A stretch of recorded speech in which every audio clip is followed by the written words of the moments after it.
Hey guys, good morning. It is John C. Morley, serial entrepreneur here. Yes, it is still morning. It's 11:57 actually.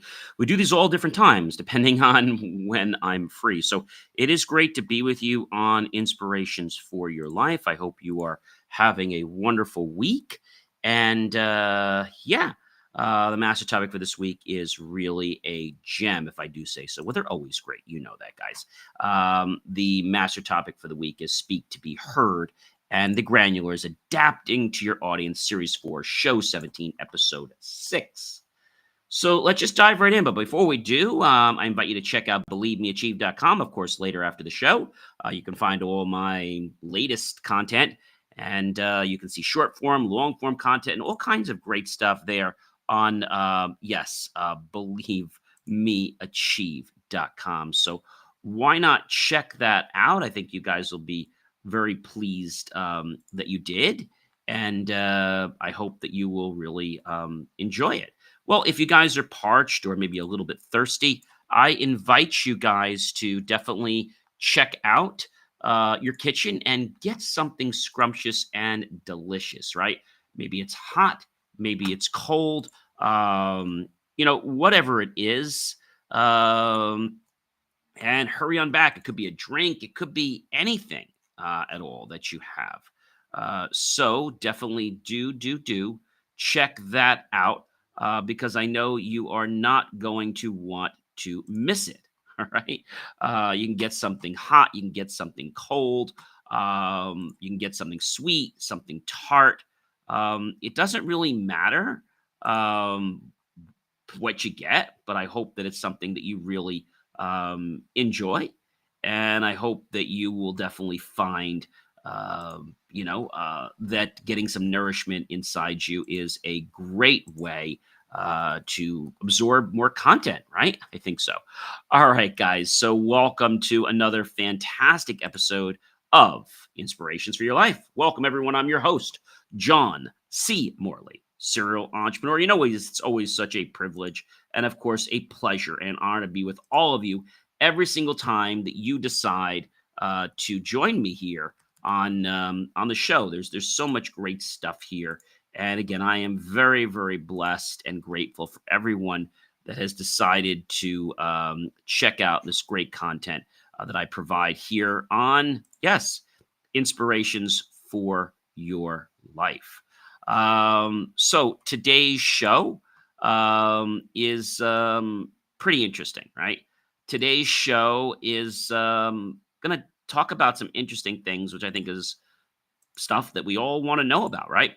So let's just dive right in. I think that's probably the best way to get started. So we're diving into a skill that can hopefully skyrocket your leadership, boost your communication skills, and even deepen your relationships. Adapting to your audience, whether you're leading a team, speaking to clients, or just navigating everyday conversations. Understanding how to connect with people where they are makes all the difference in life. Let's explore how small shifts in your message can unlock massive, big time results. Ready to find out? Well, stay tuned, everyone. Let's dive in. All right, number one, and that is understanding your audience. Yes, understanding your audience. Uh, I think that's a very, very important thing for a lot of people to understand, that you have to understand your audience. Okay, you definitely do. And so we're going to do that. Before you can communicate effectively, you have to know who you're talking to. Are they detail oriented or big picture thinkers? Are they seeking inspiration, information, or instruction? When you take time to understand their pain points, goals, and communication styles, you're better equipped to craft a message that resonates. It's like speaking in their native language instantly, more engaging, and of course, more relevant. So, what are you waiting for, guys? I think you're going to find that it's pretty amazing when you decide to do this. It's not hard, but I think a lot of times people don't realize, like what's going on, right? And I think the reason they don't realize is because they don't know how things work, right? They don't know how things work. And so that means that people have to understand like the premise. So number two is the power of empathy and communication. Empathy turns communication into connection. When you tune in, your audience's emotional state is important and it gets their excitement going. You get away from the confusion, the resistance, and respond with care, right? You earn their trust empathetically. You communicate, you don't just talk, you relate. It's not about agreeing with everything, it's about making people feel seen and understood. That alone can move mountains for you. All right. That can move big, big mountains. And I think people should understand, like, what that means. All right. What that actually means. And hopefully you will understand, what that means. All right. All right. Number three, adjusting your tone and your language. I think that's a big one. Adjusting your tone and your language. If we don't know how to adjust our tone, then we're going to be lost. Okay. Your tone and your word choice can either build bridges or it can install walls. The same message said with a friendly, upbeat tone versus a flat, robotic one can be night and day differences. And so now that we get that and we see that there can be a big, let's say, dichotomy between the two, whether you're speaking to teens, whether it's executives or a mixed audience, tailoring your voice and vocabulary makes your message more accessible. Speak to people, not at them. And I think that's something that a lot of people don't get today. They want to speak to people, but for whatever reason, they just get stuck being in the trap, right? They get stuck with being in the trap. And I think that's something that a lot of people like don't understand. They don't understand like how that even like relates or why that goes that way. Number four, guys, it's reading verbal and non-verbal feedback. Reading verbal and non-verbal feedback. I think that's a very, very big, important point. A very, very big, important point. And so, great communicators are also great listeners, not just with their ears, but with their eyes. A furrowed brow, crossed arms, or even silence can speak volumes. So now that you're able to tune into these cues, you can pivot mid conversation if needed. Engagement is a two-way street, and your ability to read the room is like your own private GPS. Number five, cultural and generational awareness. I think this is something that a lot of people like wrestle with, regardless of their age, regardless of, what they're doing, their profession, or anything like that. One size does not fit all. Different generations, backgrounds, and cultures have unique communication styles. Okay. And I guess that happens because of, the norms that people are in and things that they believe are okay or, not okay in different backgrounds. And of course, the cultures. And it's all about respect, right? So it also prevents misunderstandings, whether it's a slang, humor, or references. What lands with one group may confuse or possibly offend another. Awareness equals what we call adaptability.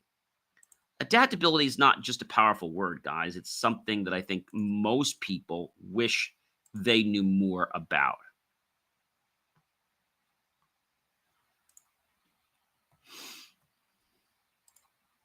Does that make sense?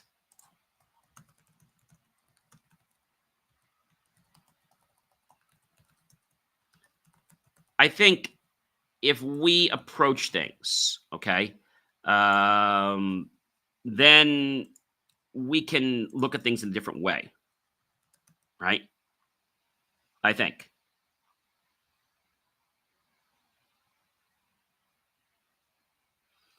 And I think that's something that we have to take to heart, right? We have to take that to heart. And if we don't take it to heart, then maybe we're going to be confused. Maybe, right? Maybe we'll be confused. And if we're confused, then I think we're going to send out the wrong kind of message. Okay? The wrong kind of message. That's important to understand. All right? Number six, flexibility in message delivery. Sometimes your plan needs, well, a plan B. If your audience doesn't respond to one thing you're doing, whether it's slides, a presentation, maybe you need a story. Maybe you need some kind of activity to get people involved. If your examples aren't sticking, maybe it's time to use visuals or hands on experiences. Flexibility shows you're more committed to being understood than simply delivering content. That's true leadership, guys. That is true leadership. And it's something that I believe everyone wants to excel to. But for whatever reason, they get stuck in these kind of patterns, right? They get stuck in these patterns. And I think that's a big concern for so many people out there. All right. Number seven, matching energy and pacing. Ever been in a conversation where one person's energy just doesn't match the room? Too fast, too slow, too intense? Matching your audience's energy and pacing makes your message easier to receive. When you're in sync, people are more likely to stay tuned in and tuned into you. Knowing when to simplify or go deeper. Not every audience wants or needs the full deep dive. Some want bullet points or clear action steps. Others want the backstory, the data, and the nuances. Knowing when to zoom in or zoom out based on cues of the audience and the context you're presenting in is a powerful way to keep your audience both informed, engaged, and definitely, guys, not going to sleep. Nobody wants an audience that's going to sleep, right? We definitely don't want that. So I think that's a big, important step. We have to definitely realize that whole point. All right. So now that we understand those things, let's dive into another point that I think is also very, very, important. And so when we think about this, and this is tailoring examples and your stories, okay? The best way to make abstract ideas stick is use stories, examples that speak directly to your audience's world. If you're talking to entrepreneurs, don't use a medical analogy. If your audience is mostly Gen Z, referencing a 90s sitcom might miss the mark. Know your crowd, tailor your tale, and they'll remember your message. See, when people know that you've taken the time to actually want to connect with them, it changes everything. It changes everything. So I think one of the things most people miss is that they can do this. And our last point is building trust through audience connection. Ultimately, the goal of adapting to your audience is to build trust. When people feel like you get them, not just what they're saying, but who they are, they're more open, loyal, and ready to exchange. Connection leads to trust, and trust leads to influence. It's not just communication, it's transformation. That's a lot, guys. We covered a lot here today, adapting to your audience. But now, what I'd like to do, and I do this when I wrap up with you, what I want to do now, and for those of you that are new, is I would like to just go ahead and basically give you some personal stories of mine for basically each point. All right. And I think that's going to hopefully get it to resonate. It's going to get it to resonate more. All right. Does that make sense for everyone? I hope it does. But I realize that sometimes all this information can be very, very daunting. I mean, extremely daunting, right? But don't fear, because you have more than you think. And you've got to be confident in yourself, okay? You've got to be confident in yourself, because when you're confident in yourself, life changes. Life changes.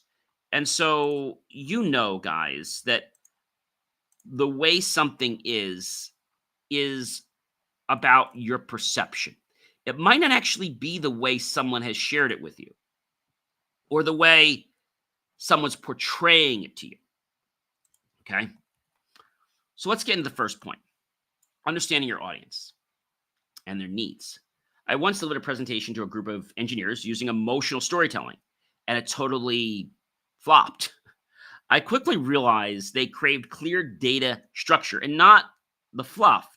The next time I focused on logic and statistics, and engagement soared. That taught me the power of speaking their language. It's not what you want to say, it's what they need to hear.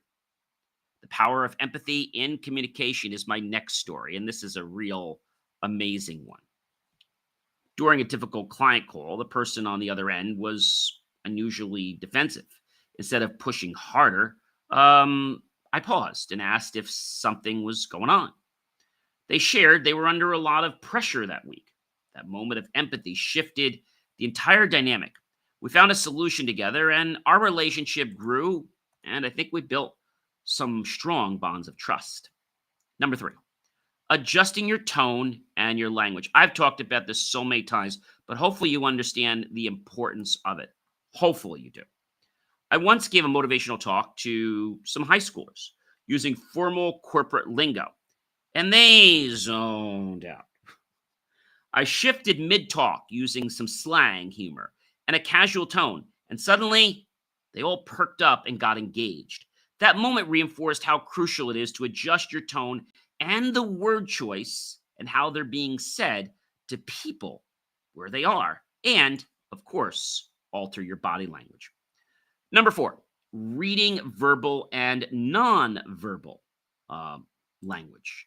I think this is a real important one. Okay, I mean a real important one. All right. So while hosting a workshop, I noticed a few people glancing at their watches and leaning back. Instead of pushing through, I stopped and asked for feedback and switched to a more interactive format. That pivot turned disengagement into enthusiasm. Your audience always tells you something. You just have to watch and listen for it. Are you doing that? If you are, your audience will definitely appreciate it, and they will come away with some amazing stuff. So make sure you do that. All right. So my next one is an interesting one. And it's cultural and generational awareness. This is one that a lot of people don't take the time to know. They just don't. Um, I once made a joke referencing a dial up internet in a Gen Z focused webinar. Crickets. It reminded me that generational references matter. Now, I do a bit of background research before any talk. So I make sure whether to mention a TikTok trend or quote Steve Jobs. Awareness isn't optional, it's respectful and it's strategic. And if your audience doesn't know that you took the time to make sure that you care, well, they're going to zone out on you. Unfortunately, guys. I mean, that's the bad thing. All right? So, be aware of your audience. Number 6, flexibility in message delivery. I think this is one that a lot of people miss because they don't realize that they can be so flexible with their language. I think that's a very important point. And if you can understand that, then maybe you'll understand like why things are a certain way. I mean, just why. And that why may be something that you don't understand like now, but it's something I believe that has an amazing type of connection, if you will. And so the why is about what's in your heart that's making you do it. At one networking event, I planned a slideshow presentation, but the projector broke. Instead of panicking, I told my story with energy and humor. People love the raw human touch. Being flexible not only saved the moment, but made it more memorable. Sometimes plan B becomes plan A. Hey guys, so I had put together an awesome multimedia presentation, which I really couldn't wait to show you. Unfortunately, I got here to the hotel, got my laptop all set up, and literally about 30 seconds before everybody walked in, the projector bulb died. Unfortunately, they don't have any here because it's a special bulb, and they'll probably have one tomorrow. But for the first day of the presentation, we're going to be winging it with some of my stories the old-fashioned way. I think that's an important thing to let people know that you're real. Another one that's important is matching energy and the pacing to which you deliver. I think that's a real important one. I once had a coaching session with someone who was soft spoken and reflective. My usual energy delivery overwhelmed them. So I slowed down, I softened my voice, and I matched their vibe. The session became incredibly productive, a reminder that people don't just hear your words, they feel your rhythm. Knowing when to simplify or go deeper is another important thing. I was giving a training on cybersecurity basics when a participant raised their hand and asked for deeper tech specs. I realized I had a mix of beginners and advanced learners. I paused, offered some optional deeper dive resources, and tailored responses on the fly. The group appreciated both clarity and the depth. It's a balancing game, right? Number nine, tailoring examples and stories. These are not hard things, but you have to want to do this. And that's the big thing. While speaking to a group of artists, I initially used business analogies. Blank stares just kind of confronted me. When I shifted to stories about creative blocks and inspiration bursts, eyes just opened up wide. That day taught me the power of relevance. The right story and the right language connects instantly to that particular audience. When you go see an audience, do you make sure that your audience and your story are matching, or do you just hope you're going to make what is it, that square peg fit into a round hole? It's not going to work. So let's make sure that we are doing the right thing, guys, because we can do the right thing, but we have to first apply ourselves, right? We have to definitely apply ourselves to do that right thing. And I think if we do the right thing, more people will become interested in who we are, right? They will be interested in what we're doing, all right? More interested in what we're doing. And I think that's a very, very, important thing. And by an important thing, I mean it's about who people can be, right? Who they can be. And the way people can be is someone that's basically one that wants to understand your message. Okay. But you have to make the story about your audience, not about you. That is so very important. In one mentoring session, like I said, I was trying to work through an issue. So building trust through audience connections is not easy. I shared a personal failure in my life, something I rarely do, or I did back then. My vulnerability sparked a flood of stories from others. That openness built a bond that no polished speech could ever have delivered. That trust begins when people stop seeing you as a speaker and start seeing you as a fellow human being. So I think you've got to dig deep in your heart and you've got to share stories that are important to you, but most importantly, they're important to the audience and that they're going to click and that they're going to resonate with. If you don't do that, you're just going to be like some robot speaker. Does that make sense, everyone? I hope it does. Maybe you're saying to me, John, this is a lot to take in. And you're right. We've been diving into some topics this week that they're definitely not for the faint of heart. They're definitely not going to make everyone feel comfortable because I've said you got to practice, guys, getting comfortable being uncomfortable, right? I think that's a very important thing that I want to share. So today we talked about, oh my gosh, a lot of stuff. Okay. I mean, a lot of stuff. Adapting your communication begins with truly knowing your audience. Each group has its own expectations, maybe some quirks, maybe some benefits, maybe some challenges, preferences, and some motivations. What resonates with engineers may not move the creative people, and what inspires a Gen Z audience may confuse the baby boomers. Whether it's understanding their cognitive style, okay, or researching generational cues, the key is shifting your focus from what do I want to say to what will resonate with them. It's about listening before speaking and aligning your message to meet your audience where they are. If you're trying to teach somebody maybe how to be better in business, you've got to approach that in a way that's going to make that audience connect. So it's not what you're trying to teach them, it's the vehicle, it's the methods, it's the words that are going to get that point across to them. and get them to want to engage. Empathy is the golden emotional intelligence gem that brings speakers and listeners together, almost like by magic. Being attuned to someone's emotional state, whether it's stress, enthusiasm, or doubt, can radically change the course of a conversation. When we respond with care rather than reaction, we build trust. This human element of communication allows for authentic connections that lead to stronger relationships, smoother problem solving, and of course, more meaningful dialogue. Tone, pacing, and flexibility aren't just soft skills, they're strategic tools. And whether you are shifting from formal to informal language or adjusting your delivery style midstream, these small tweaks can reignite engagement by tuning into a non-verbal set of cues and energy levels in the room. You demonstrate responsiveness and, of course, leadership. Audiences don't always articulate what they need, but their body language and reactions will speak volumes to what they do. Ultimately, everyone, relevance and relatability are what make your message memorable, whether it's choosing the right story or simply a concept without dumbing it down.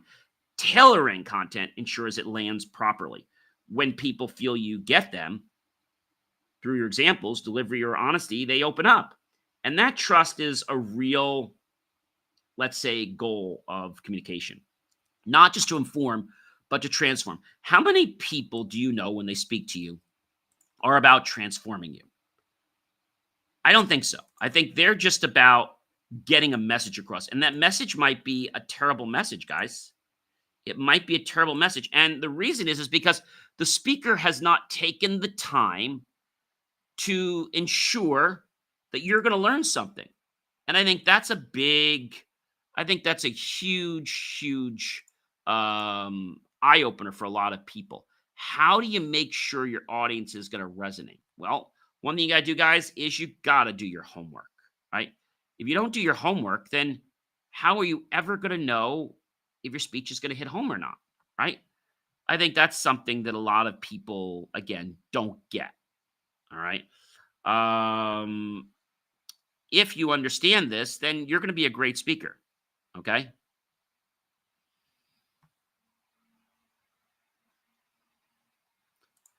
And if you can resonate with the fact that communication has to be fluid, it has to be dynamic, it has to be, I'm going to say cumulative. I know that's an invented word, but like a chameleon, cumulative in my words is a word basically saying that you have to kind of blend into what the other person wants or expects.